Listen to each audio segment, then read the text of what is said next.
nibyo turi ku itariki 13 ukwezi k'Ukuboza umwaka w'ibihumbi na 2025. Turi ku munsi wa gatandatu w'icyumweru, ni mu kwezi kwa nyuma rero ku mwaka w'ibihumbi 2025. nongeye kuba ikaze, nongeye kubakira hano kuri mikoro za Region Info kugira ngo mu by'ukuri dufate uyu mwanya twongere dusimbuke turebe uko ibintu byifashe kugeza kuri uyu munota.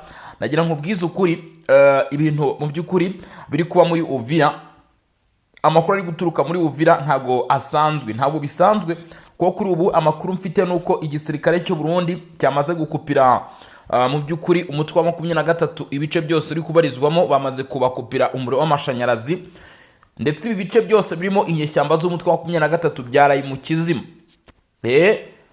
Ari nayo mpamvu kugeza kuri ubu ngubu bamwe mu baturage uri kumva bakomeje guhunga nyuma yo kubona ko umujyi wose utari kwaka, bakavuga bati niki cyaba kirimo gitegurwa. Amakuru yani mfite nuko Ubirigi bwongeye guha igisirikare cy'u Burundi FDNB ngo ibirimo drone ndetse na technology ihambaye yo kurasa ibisasu ishobora gukoreshwa mu bice nk'ibi ngibi by'imijyi biteye imbere mu guhangana n'inyeshyamba z'umutwe wa 23. Ibi ariko kandi hakabona amakuru yongera avuga ko hari ibikoresho biri guca Tanzania bigomba kugera mu Burundi, birimo ibizanwe na leta y'Kinshasa bije kongera gusubukura ibitero. Ibi biravugwa mu gihe n'ubundi ubutegetsi bwa guverinoma ya Repubulika ya Demokarasi ya Kongo bwamaze kwemeza ko ari gutegurwa operasiyo igomba gusubukurwa muri iki cyumweru kigiye kuza yo kwambura ndetse no gusubiza inyuma no gushushubikana izi nyeshyamba z'umutwe wa 23 mu bice bamaze iminsi bagezemo. Ibyo turabigarukaho. Turanyarukira rero muri Leta Zunze Ubumwe za Amerika. Leta ya Amerika Mike Ortez yatangaje yuko batari kwishimira imyitwarire y'u Rwanda kuri iki kibazo kiri kuba mu burasirazuba bwa Repubulika ya Demokarasi ya Kongo, kubw'impamvu zo kuba u Rwanda ruri kuba mu by'ukuri rwakora ibikorwa bitari byiza cyangwa se biri kubangamira amasezerano y'amahoro aherutse gushyirwaho umukono. Ati ni ikibazo gikomeye cyane ku mahoro muri gahunda za Perezida Donald Trump yakoze mu cyumweru gishize. Ati u Rwanda nirwo ruri gutuma aka karere kagira umutekano muke, instability of security ndetse n'ikwirakwira ry'intambara toward war. Ati ibi ni byatangajwe na Mike Ortez, uyu akaba uhagarariye Leta Zunze Ubumwe za Amerika muri aka kanama k'umutekano k'umuryango w'abibumbye, iyi Security Council meeting yaje guterana, nibwo rero yaje kubigarukaho. Ese iri jambo rya Mike Ortez rishobora guhindura iki ku migendere, rishobora guhindura iki ku myitwarire y'u Rwanda muri Repubulika ya Demokarasi ya Kongo uko bivugwa, cyangwa se bishobora kuba byagira izihe ngaruka kuri aka karere? Leta Zunze Ubumwe za Amerika se twitege ko zishobora kuba zakwinjira muri iyi ntambara ku mugaragaro nk'uko mu by'ukuri bari kubivuga? Ni mu gihe Leta ya Repubulika ya Demokarasi ya Kongo nk'igihugu cyatewe bavuga yuko cyangwa se bagaragaje ko ibihugu biri kugira uruhare mu mutekano muke wabo ku muzo wa mbere, bakavugamo u Rwanda bikwiye ibihano ndetse hakwiye no gukurikizwa amategeko agiye atandukanye yagiye ashyirwaho kugira ngo icyo kibazo gikemuke. Ibyo byose rero nibyo tugiye kuba twagarukaho kugeza kuri iyi saha, nkwibutsa ko hari n'ibindi bice bigiye bitandukanye bikomeje kugenda byumvikanamo imirwano. Muri aya makuru rero tukaba tugiye kuba twagaruka mu by'ukuri ku ngingo zigiye zitandukanye, mu by'ukuri zitandukanye ku makuru ari guturuka mu bice bigiye bitandukanye. Ntucikwe rero, ni nayo mpamvu mabwira nti buri muntu wari wese udukurikirana, buri muntu wari wese ubana natwe ariko akaba atarakanda subscribe cyangwa se sabone, kandaho ni kuri ako kabuto gatukura ubundi ukore kukazogera kugira ngo mu by'ukuri bijye bikorera kubona amakuru yacu tuba tugenda tukugezaho. Ikindi kintu cy'ingenzi ugomba kuba wakora ni share ndetse na like. Hanyuma kandi nanone igitekerezo cyangwa se inyunganizi ntabwo twigeze tubarimita, urajya muri comment utubwire uko byifashe. Nabonye kabisa hari ibitekerezo ndetse n'inyunganizi mukomeje gutanga kandi by'ingenzi ni n'iby'agaciro, bishobora kuba mu by'ukuri byagira icyo bitanga cyangwa se bigashyira bigahindura mu by'ukuri uko ibintu bimeze. CNN, Al Jazeera, Reuters, BBC News, ibitangazamakuru byose byongeye kwerekeza amaso ku butaka bwa Repubulika Iharanira Demokarasi ya Kongo kubera iki kibazo cy'umutwe wa M23. Nta kindi kiri kuvugwa usibye gusenyuka kw'amasezerano y'amahoro, ariko hari umuntu nabonye abiteramo brag. Niba ari brag, ntabwo ari brag, ahubwo ni cyo nakwita analyse ye. Yavuze ati ntabwo byumvikana uburyo ki inyeshyamba za M23 ziri kujya muri Doha, muri Qatar, ziri kujya Doha, zikavuga byinshi. Bavugaga Bertrand Bisimwa, ndetse barimo bakora n'inama nabo na Colonel Nanga, murabizi inama bakomeje kugenda bakora. Bati kandi Leta Zunze Ubumwe za Amerika bo tayari bamaze kwemeza ko iki ari ikibazo cy'u Rwanda. Ati ntabwo biri kumvikana, harimo amayobera. Icyo cyo koko ugasanga harimo urujijo. Niba Leta Zunze Ubumwe za Amerika yemeza ingingo, nanone mu kanya tukagaruka ku rundi ruhande bagahita babitwara ukundi, kandi babizi ko hari ikindi kintu cyamaze kwemezwa. Ese icyo ni we mutego urimo? Hagati aho ngaho nize nyungu zirimo hagati aho ngaho? Ese Repubulika Demokarasi ya Kongo irasabwa iki? Mw'abantu mwe nshuti bavandimwe bataramukazi, ndagira ngo iki kintu tukigaruke mukurikije uko ibintu aho ibintu biri kugana, aho ibintu bigeze. Icyo Repubulika Demokarasi ya Kongo yakoze, yemeye kujya mu biganiro. Inyeshyamba za 23 ubundi zasabye ibiganiro, batangiye basaba ibiganiro barabihawe, bakomeje gufata ibice kugeza uyu munsi. Ni iki Repubulika Demokarasi ya Kongo itakoze isabwa? Ese kandi nanone niba yarakoze byose yasabwaga, ni iki none bishobora gukurikizaho? Ubu ibintu bigeze kuyihe etape? Muri comment mutubwire icyo mubona Repubulika Demokarasi ya Kongo ikwiye gukora kugira ngo irangize iki kibazo cya hano mu burasirazuba bwa Repubulika Demokarasi ya Kongo, ive mu bintu byo guca hirya no hino, uvuga uti uyu niwe mwanzuro nta kuko ubundi iki gihugu cyakabaye gifata. Ibyo turaza kubyakira muri comment. CNN imaze amasaha makeya yanditse inkuru ikomeye cyane, inkuru ivuga yuko Leta Zunze Ubumwe za Amerika zashinje u Rwanda guteza intambara ndetse n'imirwano mu burasirazuba bwa Kongo. Kuri iyi mirwano ikomeje kwiyongera, ibi ngo bikaba mu by'ukuri biri kuba mu kurenga ku masezerano y'amahoro yashyizweho umukono na Perezida Donald Trump. Ibyo ndaje mbigarukeho. Reka tubanze twibande ku makuru ari guturuka Uvira, ibyo nakwita nka breaking news. Nyuma yuko bamwe mu bayobozi bakomeye cyane ba FARDC bagize batya bakagambana Uvira, ibice bimwe na bimwe bikaza kugera mu maboko y'umutwe wa M23.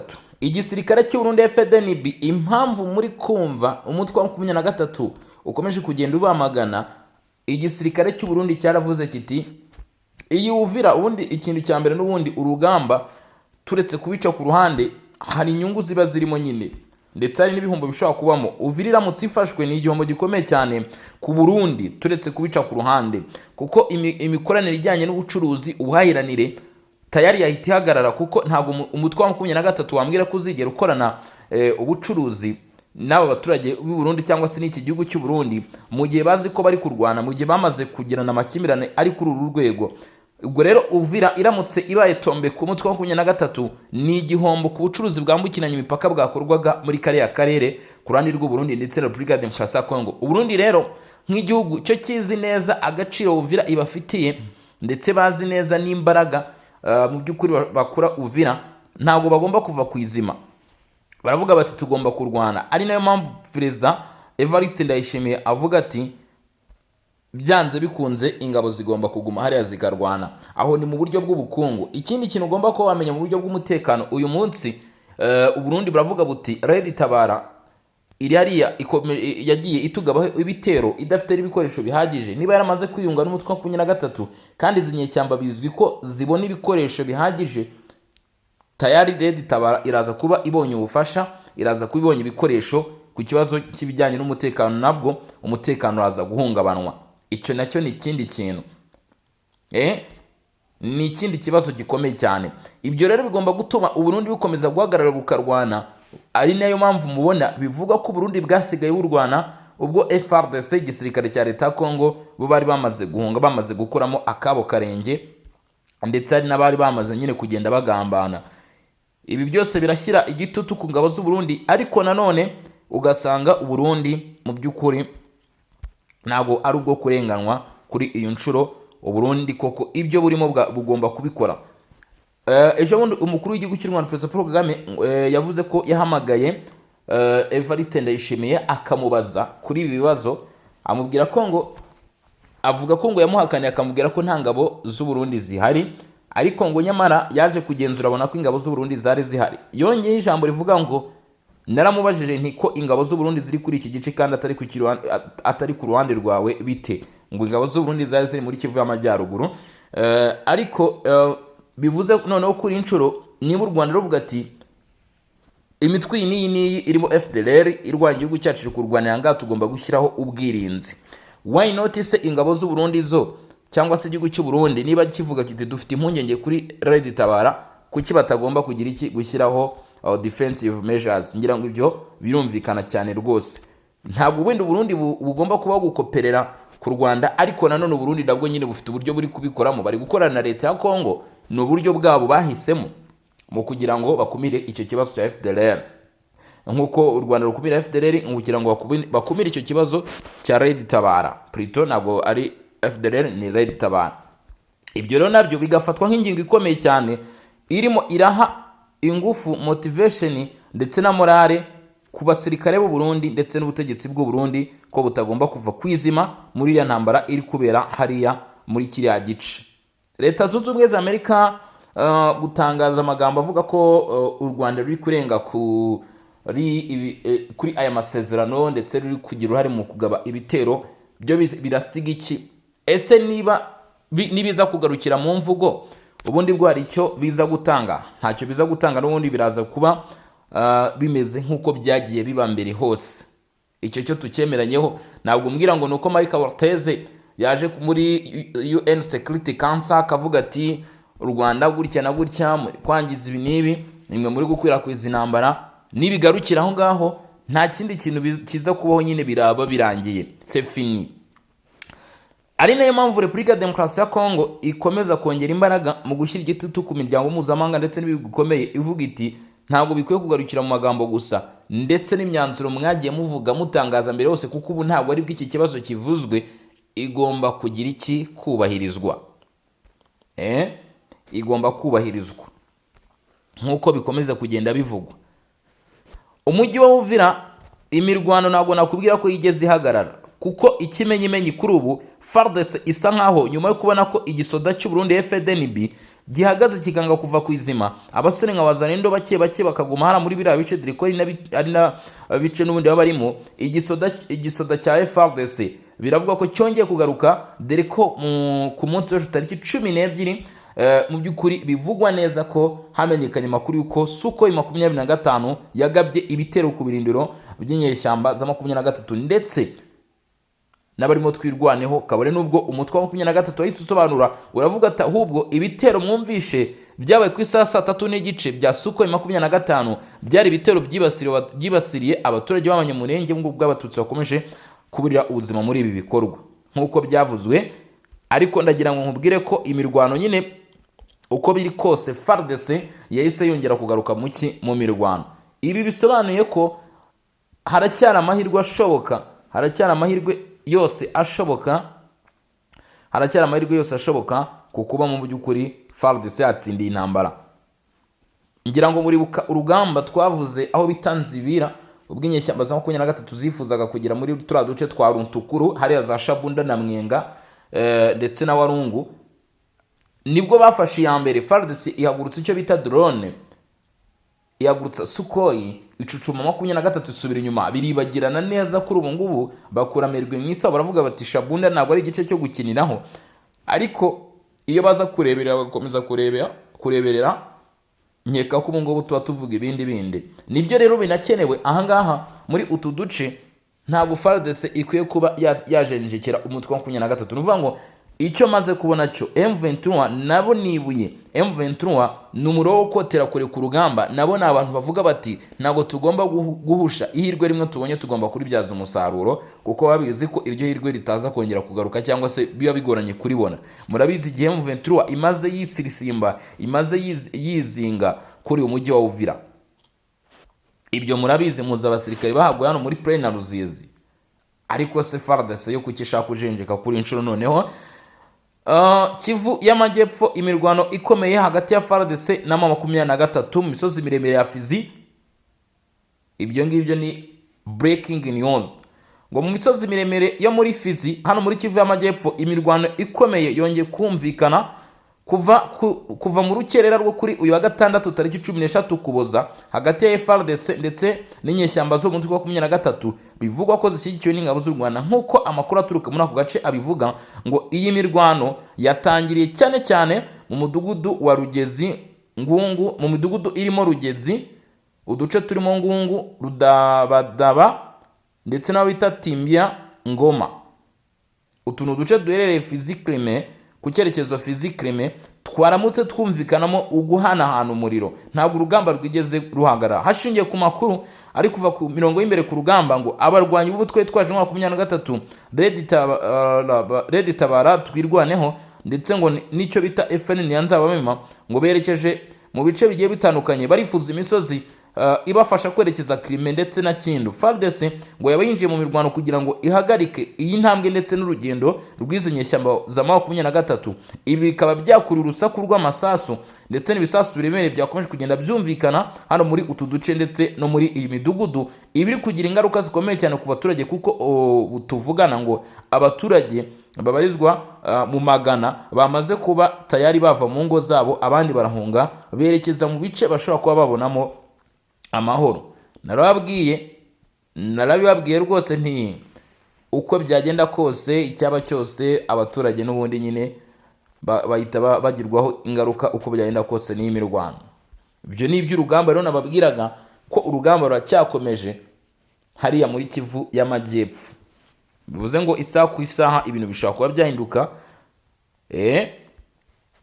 Igitangazamakuru CNN kikaba cyanditse ko mu makuru gikesha ibiro ntaramakuru by'Abongereza Reuters, ngo nuko Leta Zunze Ubumwe za Amerika zaje gushinja u Rwanda kuwa gatanu ku munsi w'ejo tariki 12 Ukuboza muri iyi nama ya Security Council UN, guteza umutekano muke ndetse n'intambara mu gihe u Rwanda ngo rwaba rurimo rushyigikira ibikorwa by'inyeshyamba za 23 mu burasirazuba bwa Repubulika ya Demokarasi ya Kongo. Ngo ibi bikaba biri kubangamira, ngo iki gitangazamakuru kivuga ko ngo ibi biri kubangamira ibikorwa bya Perezida wa Amerika Donald Trump byo kugarura amahoro mu karere. Urumva indi ngingo imaze kuzamo aho ngaho, sinzi niba uri kumva iki kintu wa mungani. Ngo mu byo Leta Zunze Ubumwe za Amerika zatanzemo raporo cyangwa se mu byavugiye muri aka kanama, bavuze bati ibikorwa by'u Rwanda biri gushyira mu kaga cyangwa se biri kubangamira ishyirwa mu bikorwa ry'intambwe ya perezida cyangwa se by'ibikorwa bya Perezida Donald Trump mu kugarura amahoro mu karere. Bivuze ngo noneho ikibazo hajemo indi ngingo. Ubundi mbere twavugaga tuti nuvuga ngo ibibazo bibaye bibiri noneho hanga. Bwa mbere icyari kiriho, Repubulika ya Demokarasi ya Kongo yavugaga iti bari kudutera. Leta Zunze Ubumwe za Amerika zavugaga kuri iyi ngingo bavuga bati igihugu cyateye ikindi, ariko noneho bari kongera, haje indi ngingo nshya, indi point nshya ivuga yuko noneho ibikorwa bya Amerika biri kubangamirwa n'u Rwanda. Iyo ni indi ngingo ndetse n'ikindi kintu cyo kwitwararika cyane. Ambasaderi wa Amerika muri Loni bita Michael Ortez yabwiye iyi nama y'umutekano ya Loni agira ati u Rwanda rurimo kuyobora akarere mu kwiyongera k'umutekano muke ndetse n'intambara. Ati tuzakoresha ibikoresho dufite kugira ngo tubanze dufate abo bahungabanya amahoro. Uri kubyumva? Ntabwo nzi niba Amerika kuri inshuro ngaha iza kuzana abasirikare cyangwa se ibindi bikoresho cyangwa se ubundi bushobozi bwose ifite ikaba yavuga ati dufashe bamwe muri bo, cyangwa se nibano se, cyangwa nuvuga ngo Amerika ifite trika nyinshi nk'igihugu gikomeye ku isi bashaka kuba bakoresha bigashyigikira nyine ibyo bavuze mu gihe ariko bigiye mu bikorwa. Ati iby'inyeshyamba zagezeho byatumye intambara igera ku muryango w'igihugu cy'u Burundi cyari gifite ingabo mu burasirazuba bwa Kongo mu myaka kuva mu minsi ishize, bikongera ubwoba bw'uko imirwano ishobora kongera kwiyongera mu karere, ikaba mu by'ukuri iyi mirwano imaze guhitana abantu ibihumbi n'ibihumbi. Ni ukuvuga ngo ikindi cyongereweho rero cyangwa se ikindi cyaje kumenyekana, hari ubwoba bw'uko biturutse kuba imirwano noneho igeze ku marembo cyangwa se ku muryango w'igihugu cy'u Burundi, bishobora noneho gukurura indi ntambara.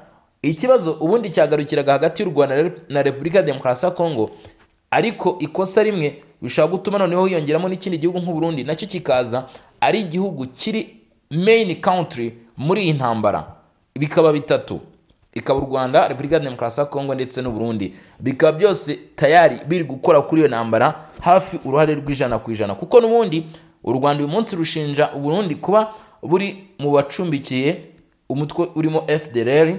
U Rwanda rudahwema kugaragaza ko ariwo ntandaramuzi w'ibi bibazo. Bivuze ngo n'ubundi kuba u Burundi bwakwisanga muri iki kibazo byaba ari ikintu cyoroshye cyane kuhita u Burundi nabwo buhita buba main country muri iyi ntambara. Ibyo tayari akaba ari byo Leta Zunze Ubumwe za Amerika bari kugerageza gukumira ndetse no kwamagana, bavuga yuko ibyo bikorwa byose bikwiye guhagarara hakiri kare mu rwego rwo gukumira ko iyi ntambara mu by'ukuri yaba intambara y'akarere. Ibyo rero Leta Zunze Ubumwe za Amerika zikavuga ko nibikomeza gutyo baza gukoresha ibikoresho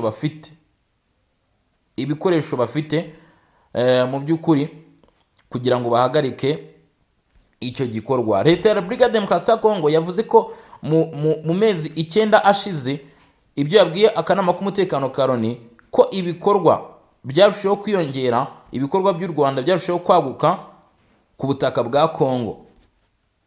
Nicyo Repubulika ya Demokarasi ya Kongo yavuze, ndetse barongera bashimangira bati umwanzuro 2773 mu by'ukuri harakwiye ko hashyirwaho ubufatanye mu kubahiriza n'umwanzuro wa Loni mu kugira ngo ibibazo bikemuke hano ku butaka bwa Repubulika ya Demokarasi ya Kongo. Babwije ukuri u Burundi nabwo bwagize icyo buvuga. Uwari uhagarariye u Burundi, ambasaderi w'u Burundi mu muryango w'abibumbye bita Zefari Maniratanga, hari ibyo yabwiye aka kanama k'umutekano.